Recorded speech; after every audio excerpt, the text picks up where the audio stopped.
Well, things are getting pretty interesting as the mainstream media has twisted itself into pretzels over the incident that happened at a Catholic church in Minneapolis yesterday. And it's pretty sad to see this loser mayor going on CNN and the entirety of the mainstream media pretending like they don't know why this individual did what they did. Because, well, I have some pretty interesting articles saying that they were tired of being trans and wish that they hadn't brainwashed themselves. The entire media pretending it had nothing to do with it. I've got a video later actually going into a little deeper cause for this and why so many of these individuals are doing things that seem to be the exact same, but that's for another topic. By the way, huge shout out. I'm really glad because these videos obviously are not liked by, YouTube. So I'm glad to have a sponsor for this. We love, look, folks, the American dream is under, this sponsor is PDS Debt. The American dream is under attack and hardworking patriots like you are being crushed under mountains of debt. Why? Because creditors love debt. They want you to be stuck in high interest trap. They want you to be drowning in student loans, credit card debt, and skyrocketing mortgage rates. Because when you're broke, you're controllable. So what do? You take control, you fight back, and that starts with PDS Debt. They've helped hundreds of thousands of people live debt-free. PDS Debt goes beyond the numbers to understand your unique financial situation and craft a personalized design just for you. There's no minimum credit score required. They're here to help you save more, pay off your debt faster, and start putting money back where it belongs, in your pocket. They have an A+ rating on the Better Business Bureau and have thousands of 5-star reviews on Google and a 5-star Trustpilot rating because PDS has helped hundreds of thousands of people get out of debt. You're 30 seconds away from being debt-free. Get your free assessment and find the best option for you right now at pdsdebt.com/thequartering. That's pdsdebt.com/thequartering, pdsdebt.com/thequartering. Link also in the description. So here we have the media saying, it has nothing to do with them being trans. Okay. Minneapolis loser Robin Westman, legal name, biological man, confessed he was, quote, tired of being trans and, quote, I wish I never brainwashed myself. Again, we have a deep dive into this later, but Robin Westman confessed that he was tired of being trans and wished that he had never brainwashed himself in his manifesto posted online before doing what he did. In a twisted handwritten journal that he shared to YouTube before the incident, much of which is encrypted in a homespun code of Russian Cyrillic script and English words. Westman groaned about his long hair and his decision to transition. Quote, I only keep the long hair because it's pretty much my last shred of being trans. I'm tired of being trans. I wish I never brainwashed myself, he wrote, according to a translation by The Post. Now, again, this is not uncommon. We saw a massive group of individuals who seemingly have regret. There's a whole movement called detransitioning. Now, I don't know if it's known if he had any medical procedures. Certainly that would be something that you could never undo. If he just wore his long hair and put makeup on, I mean, he could certainly undo that sort of stuff. So I don't know if he had any surgeries. We know that his parents approved him changing his name to a girl's name while still a minor. I can't cut my hair now as it would be an embarrassing defeat. And it might be a concerning change of character that could get me reported. It always just gets in my way. I'll probably chop it on the day of the incident. Now, I don't know if he did or didn't do that. Westman 23, we know what he did. Obviously, he said, I'm the woker baby. Why so queerious? Westman applied to change his birth name back when he was just 17, and his Democrat liberal parents were more than happy to do it. The petition noted that he identified as female, but 5 years later, he seemed to have shrunk away from his new identity, scribbling on yet another page of the notebook, I don't want to dress girly all the time, but I guess sometimes I really like it. I know I'm not a woman, but I definitely don't feel like a man. Westman's chilling writings revealed his aggressive fantasies about doing the things he did. He also glorified other events. You know, he had also had phrases about Donald Trump. He had phrases about Jewish people. Again, I can connect all those dots for you. Spoiler alert, We're going to talk a little bit about the Order of Nine Angles later, and their direct influence on a lot of these individuals, whether it's direct or indirect.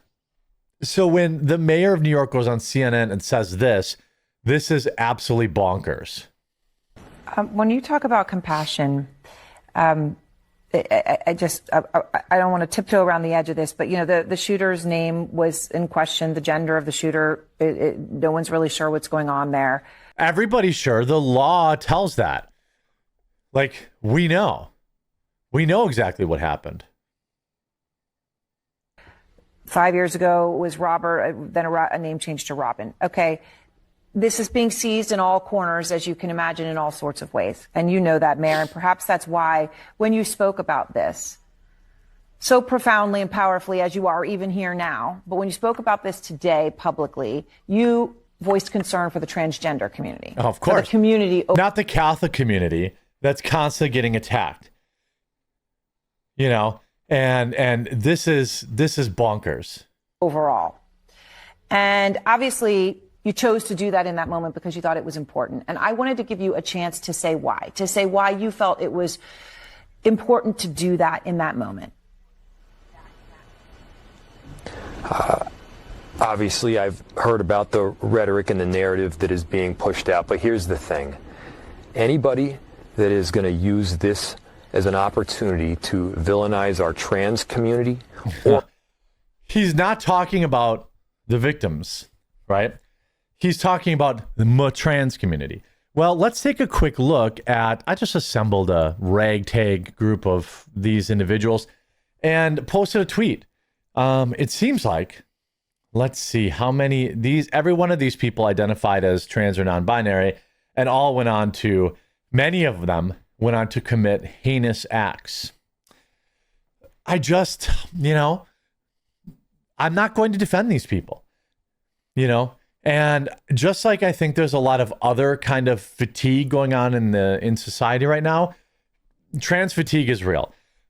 I don't have any inherent hate for people who are trans. In fact, I have empathy. Having gender dysphoria is a mental disorder by fact. Now, we don't lionize depression. We don't lionize anxiety. We say you should get treatment, right? We don't say schizophrenia is something that, should get you TikTok clicks.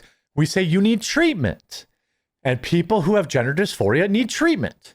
That's just a fact. I don't say that like I'm not trying to disparage an entire community. I'm trying to uplift them. I want to get them to get help the same way I would want somebody who is bipolar or schizophrenic or has depression or anxiety to get treatment. I have anxiety. I don't use it as like people are like, oh, you bob your head around all the time, blah, blah, blah. That's because I'm having anxiety. I don't make it a character trait. Nobody says anxiety's cool and that you should affirm my anxiety. And guess what? I go to treatment for it. I take a pill for it. All right. I'm not proud of it. I'm embarrassed by it. I want to beat it. I want to get rid of it. And that's the normal reaction to having problems. Or any community has lost touch with a common humanity. We got to be operating not out of hate for any group, but out of a love for our children. That's where the focus needs to be right now. A love for our kids. Seeing these kids, not just as somebody else's kids, this horrific thing happened, but what if it was our own? How would we feel then? So, look, we need to be standing up for every community out there. A Catholic community, too, by the way. I mean, finally. Any community. I love how the Catholic community is a by the way. Oh, by the way. Yeah, the trans community first and foremost, because they need it. That suffers this kind of blow, our Minneapolis community, you got to stand up for them. But, I feel oftentimes in these instances, there's this desire to villainize a group. You want to call this an act of cowardice? Do it, because it is. It is. You don't have. But regardless of what group or background, gender, the bottom line is that kids got killed. So he's going to turn it into the grab. Now, Jesse Waters last night, we talked about, I think I had it here. Yeah. Jesse Waters just delivered the most important and powerful monologue. He blew off the lid. He blew the lid off the trans, attack epidemic, the media's cover up, and how Democratic leaders created it. The media is the media's bad at pattern recognition. He said, just 2 years after a trans 20-something walked into a Christian church in Nashville, they buried the manifesto and locked down the case. We've seen these types of incidents happen in Colorado, Maryland. They even took out an ICE facility in Texas. It seems like half of Antifa is.